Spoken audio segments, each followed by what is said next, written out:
Y pueden ver uno, cómo el tiempo del mallado aumenta porque está creando muchos más elementos, es decir, muchos más nodos.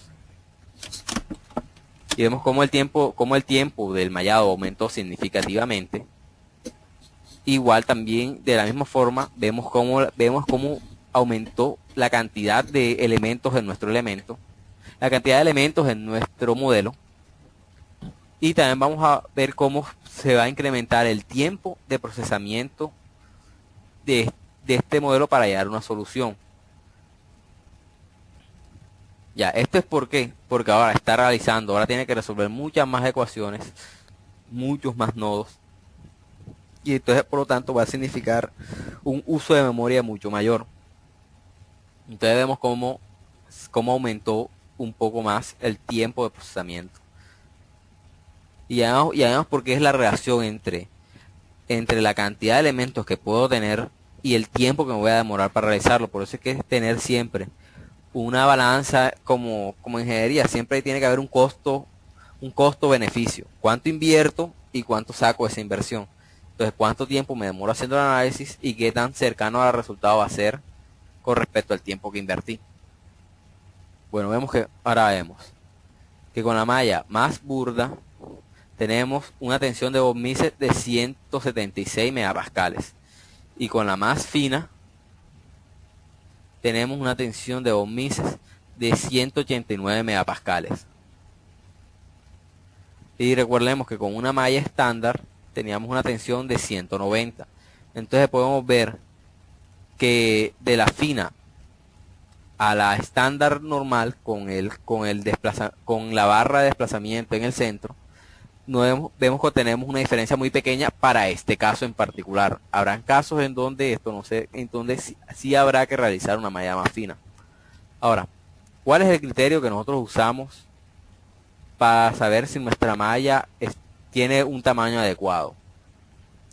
Básicamente hay un criterio básico, que es que nuestro espesor de elementos haya como mínimo dos elementos, la descripción de dos elementos. Como podemos ver aquí en nuestro espesor total, vemos claramente que hay dos elementos, si se dan cuenta.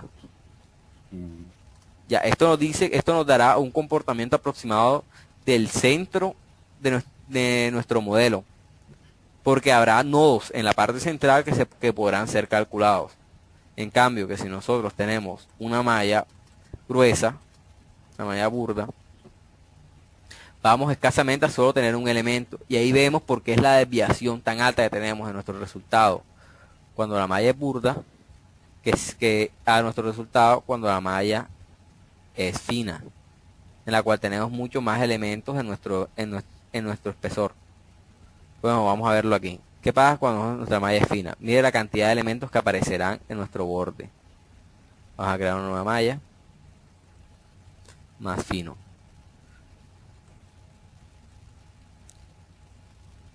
Esperemos a que el proceso de mallado termine y vamos a observar que van a haber aproximadamente 4 elementos en el espesor de nuestro modelo. Es decir, que va a mostrar mucho mejor el comportamiento de nuestra pieza en su interior. Bueno, vemos que tiene 3 elementos, 3 hileras de elementos diferentes. Vamos a dejar nuestra malla como la teníamos al principio, centrada. Aceptar. Y vamos otra vez a correr el análisis porque hicimos cambios en la malla y es necesario volver a analizar el elemento para volver a ver nuestros resultados. Listo. Ahora, a continuación vamos a duplicar nuevamente y vamos a ver una malla basada en curvatura. ¿Qué es una malla basada en curvatura?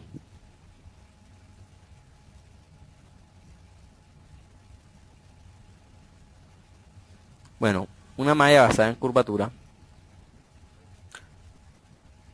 no es más es nuestra misma malla estándar, nuestros mismos elementos tetraédricos de alto orden con nodos en las aristas y con la posibilidad de adaptarse a curvas, pero cuando utilizamos malla basada en curvatura aparecen más opciones.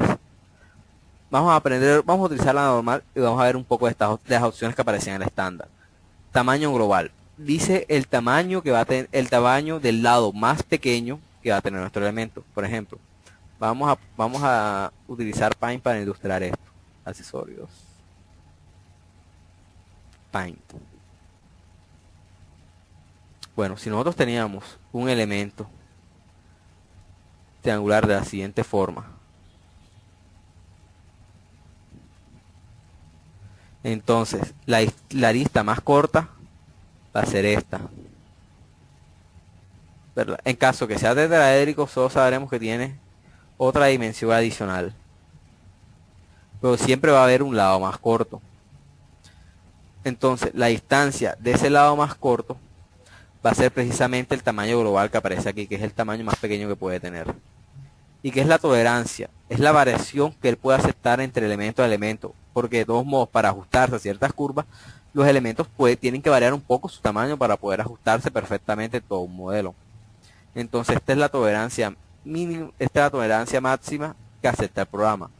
Estos valores se pueden cambiar manualmente o automáticamente cuando desplazamos la barra y los cambia por defecto, pero también se pueden establecer de forma manual sin ningún problema. Ahora, en una malla basada en curvatura, lo que aparece son unas opciones de más. Ahora da el tamaño máximo de elemento, es decir, la arista más grande, cuál es el máximo tamaño que puede tener. Me esperan un momento.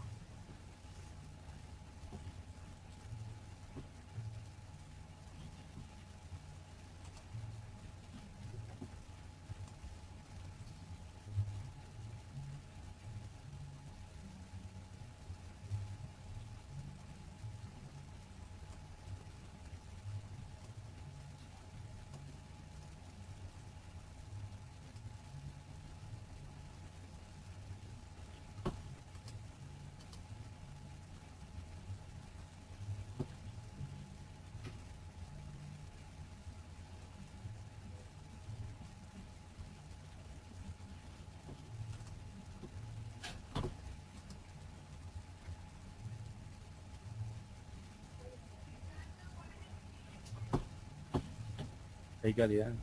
Hay, con media hora más.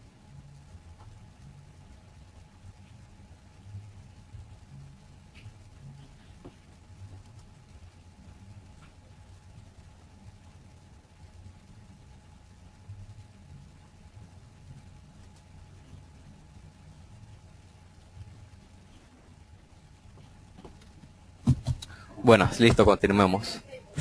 Em, Como les decía, primero tenemos el tamaño máximo con el que podemos trabajar. El tamaño máximo de la lista más grande que tendrá nuestro elemento. También definimos el tamaño mínimo que tendrá nuestra lista mínima del elemento, que era algo parecido a, a la opción que aparecía anteriormente. Adicional, tenemos cuál va a ser el número mínimo de elementos que va a haber alrededor de un círculo, que en este caso 8. No pueden haber un menor número que 8 alrededor de un círculo. Él va a cambiar, utilizando estos valores, él va a cambiar diferentes tipos de elementos para ajustarse a ese número mínimo. Y el 1.5, este cociente de crecimiento que vemos aquí, es qué tanto pueden variar el tamaño de nuestros elementos cuando se alejan o se acercan a una curva. Bueno, vamos a crear la malla para ver cómo se ilustra esto.